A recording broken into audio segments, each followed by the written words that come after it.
ఎలాంటి అనారోగ్య సమస్యలకైనా సింప్టమ్స్ కాదు రూట్ కాజ్ ని సరిచేయటం సెల్ హెల్త్ క్లినిక్ ప్రత్యేకత.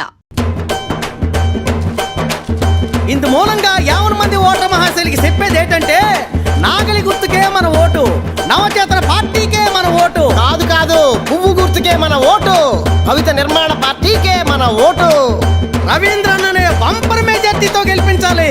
కాదు జయసింహన్ అనే అత్యధిక మెజార్టీతో గెలిపించ ప్రార్థన. కావున నాగలి గుర్తుపైనే మీ ఓటు గుద్ది గుద్ది గుద్ది మన అన్నని మరొక్కసారి గెలిపిస్తారని కోరుకుంటున్నా. రేయ్ 2 రోజుల్లో ఎలక్షన్స్ కదా, ఓటు వేయడానికి రావట్లేదా? రే నాకు ఈ ఎలక్షన్స్ అంటే అస్సలు పడదు, అందుకే నేను ఇప్పటివరకు ఓటే లేదు తెలుసా. రేయ్ ఓటు వేయకపోవడం ఏంట్రా, అది కరెక్ట్ కాదురా. అరే నువ్వు ఈ క్లాసులు పీకడం ఆపరా బాబు, నాకు చాలా పని ఉంది ఇక్కడ, నేనుంటా బాయ్. ఈసారి గెలుపు మందే. ఎరా ఏంటి ఎలా ఉంది అక్కడ ఎలక్షన్ మూమెంట్? అన్ని బాగానే జరుగుతున్నాయి అన్న. ఓ పని చేద్దాం అన్నా. ఈ రోజు రాత్రికి మన ఊరోళ్ళందరికీ మంచి పార్టీ అరేంజ్ చేద్దాం. సరే అన్నా. అన్నా నిన్న రాత్రి జయసింహ అందరికి భారీగా పార్టీ ఇచ్చాడన్నా. సరేలేరా, ఎంత పెద్ద సినిమా అయినా కూడా ఆ సినిమా హిట్టా పట్టా అని డిసైడ్ చేసేది ఆ సినిమా క్లైమాక్స్ మాత్రమే. ఎందుకంటే ఆ ఫీల్ తోటే జనాలు థియేటర్లోంచి బయటకు వస్తారు. ఇది అలాంటిదే. పార్టీ ఎలా ఇచ్చాడనేది ముఖ్యం కాదు, ఎప్పుడు ఇచ్చాడన్నదే ముఖ్యం. లేవయ్యా, ఏంటత్తా ఇది? ఏం చెయ్యాలయ్యా, ఈ తాగుబోతోడితోటి ఏళ్ల తరబడి ఎగుతున్నాను, నాకు అలవాటైపోయిందిలే. అది కాదత్తా, ఇలా మందుకు నోటుకు ఓటు అమ్ముకోవడం కరెక్ట్ కాదు కదా. ఇది కరెక్టా కాదా అన్నది మాకు తెలియదయ్యా. అయినా మాకు చెప్పడం కాదయ్యా, ఆపగలిగితే ఇచ్చేవాళ్ళ ఆపు. లేవయ్యా, లే పద. అదే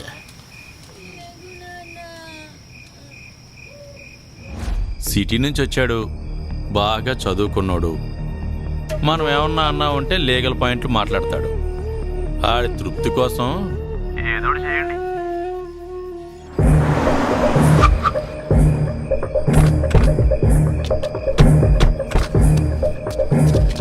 మీరెళ్ళి ఎంక్వైరీ చేయండి. మీటెళ్ళు, మీరిద్దరు అటెళ్ళండి, ఒకళ్ళు నాతో రండి. ఏమా పార్టీ వాళ్ళు మీకు ఏమైనా డబ్బులు ఇచ్చారా?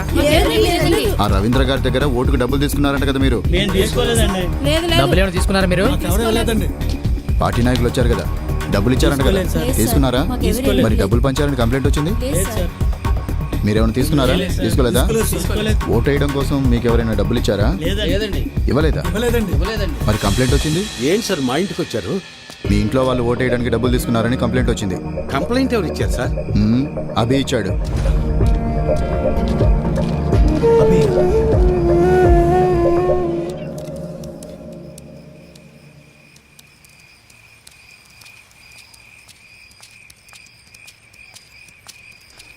ఏయ్, నా మీద పోలీస్ రిపోర్ట్ ఎందుకు ఇచ్చావు?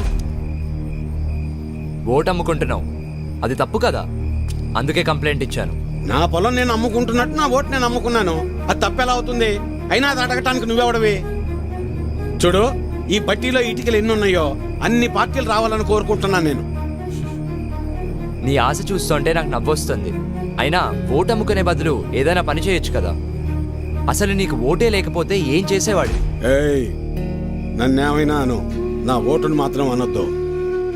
నా ఆత్మ ఓటు, నా ఊపిరి ఓటు, ఇంకా చెప్పాలంటే నా ఇల్లు ఒళ్ళు కూడా ఓటు ఓటు అని ఓంకారనాథంలాగా ప్రతిధ్వనిస్తూనే ఉంటుంది. వెళ్ళు, ఎళ్ళు ఉద్యోగం చేసుకోపో. వెళ్తా, కానీ నిన్ను నీ ఆలోచనని మార్చాకే వెళ్తా. నన్ను నువ్వేంటయా మార్చేది? ఓటుకు డబ్బులు తీసుకోవటం మాకేదో మొదటి నుంచి అలవాటు ఉన్నట్టు మాట్లాడుతున్నావు. 54 సంవత్సరాలు వచ్చేదాకా నీకన్నా బాగానే బతికాను. అలాంటి నేను ఇలా ఎందుకు మారానో తెలుసా? అసలు మా జీవితాలు ఎలా ఉండేవో తెలుసా?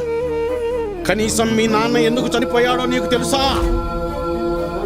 మనం వ్యవసాయం ప్రారంభించాక ఏ సంవత్సరం పంట బాగా పండిందే, ఖర్చులు కూడా వచ్చేది కాదు, ఎంత దేవుళ్ళు ఆడుకునేవాళ్ళం. అవును వీరన్న, మొత్తానికి పంట బాగా పండింది. ఈ ఏడు దిగుబడి కూడా బాగానే వస్తుంది. నిజం సుబ్బయ్య, నాకు చాలా సంతోషంగా ఉంది. హలో నాన్న, 4th సెమిస్టర్ రిజల్ట్స్ ఇప్పుడే వచ్చినాయి. ఫస్ట్ వచ్చాను. ఇంకో 2 ఏళ్లలో నా కోర్స్ కూడా కంప్లీట్ అయిపోతుంది. చాలా సంతోషంరా నాన్న. జాబ్ వచ్చాక మీ ఇద్దరిని కూడా నాతో తీసుకొస్తాను నాన్న. నేను ఈ ఊరు వదిలి ఎక్కడికి రాలేనురా. నన్ను ఈ నేలతల్లి బాగానే చూసుకుంటోందిరా. నువ్వు కూడా మన ఊరిని, ఈ నేలతల్లిని నమ్ముకున్న జనాల్ని ఎప్పుడు మర్చిపోకూడదురా. అదే నా కోరిక.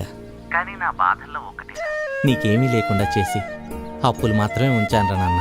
నాన్న అలా ఏం కాదు నాన్న. ఇప్పటికే మీరు నా కోసం ఎంతో చేశారు. ఇప్పుడు నేను మీకు తిరిగి ఇవ్వాల్సిన టైం కోసం ఎదురు చూస్తున్నాను. సరే సరే సరే నాన్న, మళ్ళీ కాల్ చేస్తాను. ఉంటానన్నా. అదేంటండి ఫోన్ నాకు ఇవ్వకుండానే పెట్టేశారు. నువ్వు మొదలు పెడితే వదిలిపెడతావా? వాడి చదువు పాడైపోద్ది, అందుకే పెట్టేశా. అవును ఆ. మా నోడు ఆడు చదివింది చాలా పెద్ద చదువు అంటగా. అవును, ఐఐటి అని ముంబైలో. అదృష్టవంతుడు లేసపోయా. ఇంక నీకు ఈ బాధలు ఉండవు. అవును, మర్చిపోయా వీరన్న. మొన్న శంకర్ కమలాపురం నుంచి ఫోన్ చేశాడు. ఏమని? వాళ్ళ అమ్మాయిని మీ చిన్న కొడుకు ఇవ్వడం వాళ్ళకి ఇష్టమేనట. ఓయ్, మరి చెప్పమే, పిల్లలకు చెప్పొద్దు ఈ సంగతే. వెళ్తాం. ఆ, పదవే. చెప్పండి. వస్తాను సులోచన. అదృష్టం. నేను ఇంటర్లో జిల్లా ఫస్ట్ వచ్చాను. అలాగా, మా తల్లి బంగారు తల్లి. అన్నయ్యకి మంచి సంబంధం కుదిరింది. అదిగో చూడమ్మా, పెళ్ళనంగానే అన్నయ్య ముఖం ఎలా వెలిగిపోతుందో. ఎన్నో సంబంధాలు చూశాక చివరికి 20 కిలోమీటర్ల దూరంలో ఉన్న కొలకలూరు పిల్ల దొరికింది.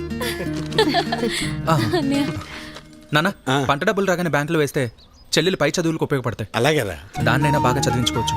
అమ్మా ఆకలేస్తుంది, అన్నం పెట్టమ్మా, అందరం కలిసి సరే పోతే మావయ్య. పదండి. పదరా. పదమ్మా. And for more videos, please subscribe to iDream. Please subscribe to iDream. Please subscribe iDream. And please subscribe to iDream. For more videos, subscribe to iDream. Please like, share and subscribe to the channel. Congratulations iDream. subscribe to iDream. Subscribe to iDream.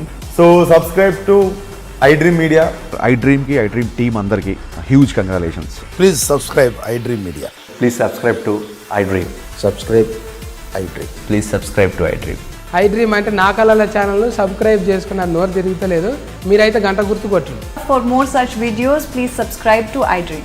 Subscribe to iDream. Please subscribe to iDream. Please subscribe iDream Media. Please do subscribe to iDream. Please subscribe to iDream Media. For best entertainment and information please subscribe iDream. And don't forget to subscribe to iDream.